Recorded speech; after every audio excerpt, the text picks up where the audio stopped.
Bienvenue à tous. Welcome to Reporters, France 24's insight on the stories that matter all around the world. In this edition, how migrant workers are being worked, sometimes to death, in the Gulf states. Qatar, in particular, comes in for stern criticism in our report. Our team has met families from Nepal whose loved ones had been killed at work in the super-rich emirate. They were part of a wave of migrant workers making major projects happen in Qatar, such as the construction of stadiums for the World Cup of 2022. But away from those sites, we found cases of withheld wages and passports, people being treated like slaves. Qatar's begun to respond to criticism over its treatment of migrant workers, but too late for the people that you are about to meet. Our reporting team then, Constantin Simon, Boraj Bat and Sébastien Bouillet. At Kathmandu Airport, the daily carousel of life. Hundreds of Nepali workers leave to seek their fortunes in the countries of the Gulf. In arrivals, expectant relatives await the return of those who are coming back. For some, grief is but an instant away. The coffins on the carts are easy to spot. They are the color of blood. In the last few hours, we have seen 4 of them. Last year, over 500 Nepalis returned from the Gulf dead.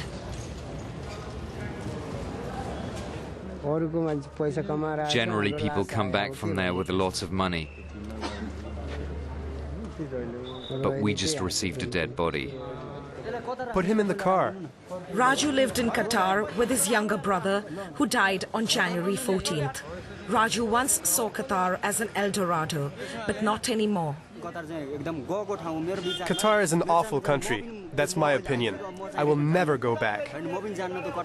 I've understood what it was. I lost my brother, and I want to tell all my Nepali brothers and sisters, please don't ever go there. This report is an attempt to understand how so many healthy young Nepali workers have lost their lives in Qatar. We travel through the night in a hearse to reach Gulmi, a remote region in the depths of the Himalaya mountains.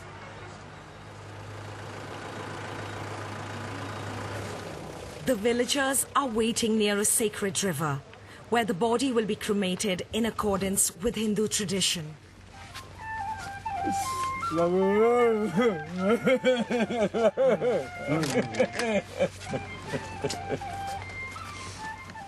The father of the deceased is having his head shaved to show his grief.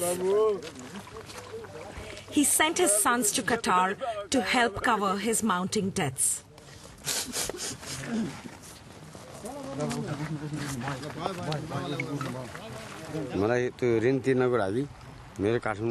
I am a poor man, the son of a poor man. To repay my creditors, a member of my family in Kathmandu made a suggestion. He said, "There is work in Qatar. Why don't you send your older son Raju there?" So I arranged for some money for his travel by selling a few things. Then the same person came and told me, "Why don't you send your other son Vijay to Qatar too?" Vijay was just 20 years old. He worked as a labourer building the new Qatar when suddenly one day, without reason, his salary was reduced. He found himself in conflict with his employer, who refused to return his passport. Vijay had hoped to retrieve his documents quickly, but fate intervened with tragic consequences. A few days later, he died in a car crash. Despite the deaths, the men from his village keep returning to Qatar. Although Raju had sworn never to return, his father has decided that he must. My son will return to work. He has to. Why? He doesn't have any problems there. Things always work out well for him. He has to go back there. These people are at the bottom of the economic ladder in one of the poorest countries of the world. They need the money sent by their immigrant sons. At least one person from each house is in the Gulf. Nobody is happy to go, but they have to because they have to send money to the families who are in a lot of financial difficulty. We Nepalis are too naive, but we've seen too many young people die. We want to know more, to understand how they died. Was it a natural death, an accident, a murder? We want to know the truth. Nepali authorities can no longer ignore the problem. Hundreds are dying each year, and extraordinarily, over half of them are said to have suffered heart attacks. Your father's arteries are not in a good shape. All employment contracts signed by the Nepali workers state that the company will not provide financial compensation in the event of cardiac arrest. This cardiologist believes that cardiac arrest is a convenient term. They have to undergo a pre-employment checkup. In it. Majority of cases who go abroad, they are quite young, they are energetic, they can work well. If they die of some causes, for example, trauma, depression, some dehydration, they have to pay compensation. So it is reported as a heart attack because they don't have to pay the compensation. But it is not heart attack. At Kathmandu airport, over 2,000 people depart for the Gulf every day. These men are all from the same village and they know the reality of Qatar. For the first time in 2 years, they were given leave to spend time with their wives and children. But now they have to return to work, and this time the goodbyes are even harder. Honestly, I don't really want to go back. Okay, let's take a picture. Despite their reluctance, they have little choice. In Qatar, they will earn 200 euros per month, 10 times the average salary in Nepal. We decide to travel with them to investigate the living conditions of thousands of workers drawn to Qatar.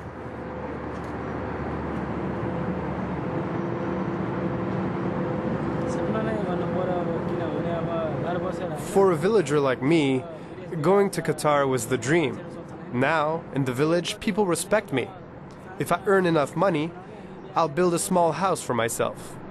I'll be able to marry and lead a comfortable life. We have to be very careful.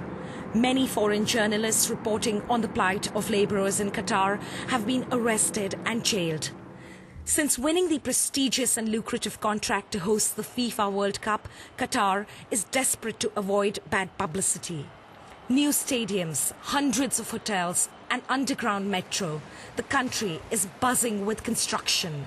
None of this infrastructure could have been built without foreign workers, who now make up 80% of Qatar's population, a very big but servile majority. After we land, we follow Vinod. His accommodation has been chosen by his employer, one of the rare places not under surveillance. Hello, buddy. How are you? Vinod and his housemates are willing to talk to us about their living conditions. 20 workers share a tiny two-bedroom apartment which is dirty and infested by insects. The ceiling is about to collapse. We had to put tape on it. Listen to the racket the fan makes. In summer, it's even worse. This is the #1 cause for death amongst the workers. They come back exhausted from work, and sometimes in the morning they don't wake up. Here, we're at the bottom of the social pyramid. We're third-class citizens. Sometimes I feel like I'm a slave. I had never imagined this would happen. I always thought this was an incredible, modern country, and I had so many dreams. These men have to work in temperatures exceeding 50 degrees Celsius. Fatigue, dehydration and hypothermia combined with strenuous physical labor make an explosive cocktail. These modern-day slaves endure conditions that many would describe as inhuman. The World Cup site is heavily guarded. To talk to the workers, we have to wait for the precise moment when they rotate their shifts. It's very hard. Every part of our body hurts. We have to carry very heavy things from morning to night. After working for 12 hours, they often ask us to work 2 hours more. Under intense international criticism and mounting pressure from FIFA, Qatar realizes it has a public relations nightmare on its hands. In November 2013, a press conference was convened at the site where the main stadium for the World Cup is being built. For the first time, the Qatari Council addressed the issue of workers' living conditions. We've created a foundation to provide appropriate conditions for those who are building our stadiums. From now on, there will be a standard contract for workers. It's a big initiative of the Qatari government, which is very involved. All the companies that work on the Wakra Stadium and other stadiums will have to follow the new rules. The measures include salary guarantees, hygienic living conditions, and limiting the number of beds per room. The rules are a step in the right direction, but they haven't been widely implemented. And Qatar has failed to address kafala, a law that gives employers complete authority over their foreign employees. At the start of a contract, employers take away foreign workers' passport. In case of problems, they can prevent them leaving the country or switching jobs. Exactly the position facing employees of this international hotel at the center of Doha. Behind the gilded splendor, the men lead caged lives. We gave them a small camera. At night, in their room, far from their managers, they plead for help. They choose to disclose their identities. I was supposed to be a security guard, but when I got there I was told I would be a dishwasher. I have still not been paid. Even if I want to return to Nepal, I can't, because the company has my passport. They keep telling me that I can leave, but they refuse to give me my passport back. I feel like I am in jail. If we complain, the manager yells at us. Some of my friends have even been beaten. Appalling work conditions, late payments, no personal freedoms, maltreatment, all the essentials of modern-day slavery. But Qatar is not alone in profiting from the plight of these men. In Kathmandu, recruitment agencies have multiplied. Many do not hesitate to make tall promises to convince innocent workers and earn large commissions. The Nepali police are trying to curb these networks. This morning, the police have arrested a man accused of making a false contract for a man working at the luxury hotel in Doha. He is interrogated by the officer in charge of fraud. Do you have a license to send workers abroad? No, I was just an intermediary. The worker was from my village. I just wanted to help him. Do you realize that because of you, people have died? Yes, I'm sorry, sometimes it happens, but this is not my main job. With the help of the Nepali embassy in Doha, we are trying to stop the fraudulent companies and to cancel their work permits and licenses. But it is true that we rarely succeed. How often have you succeeded? I can't say precisely. Maybe 3 or 4 times. I've just been here for 4 months. At the Office of Foreign Workers, the flow of men hoping to leave for Qatar is endless. Hundreds have queued since 4 in the morning. Look, he's jumping the queue. Calm down, calm down. Today, over 2.5 million Nepalis work in the Middle East. Thousands more are waiting to depart. The government does not have the means to stop this human migration, and perhaps it doesn't have the will either. After all, migrant workers are responsible for a quarter of the country's foreign income. Our reporter Constantin Simon is here in the studio. Constantin, thank you for your extremely interesting report. I'm left thinking, though, does Qatar get away with this kind of thing just because people there are super rich? It is true that it's striking the wealth and the gaps. In Qatar, we see the life condition of the Qataris and the workers. When you see the skyscrapers, when you see the rooms where the migrant workers are living, it's striking. So is Qatar getting away with it? Yes, there are some criticism, international criticism. It's in the media.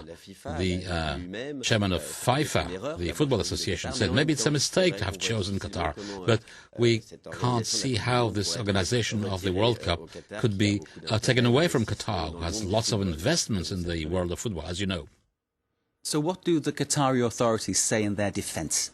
Well, the government of Qatar first denied the amount of people worked to death, quoted by The Guardian and Amnesty International. At the same time, Qatar had to recognize that there were indeed people who died at work.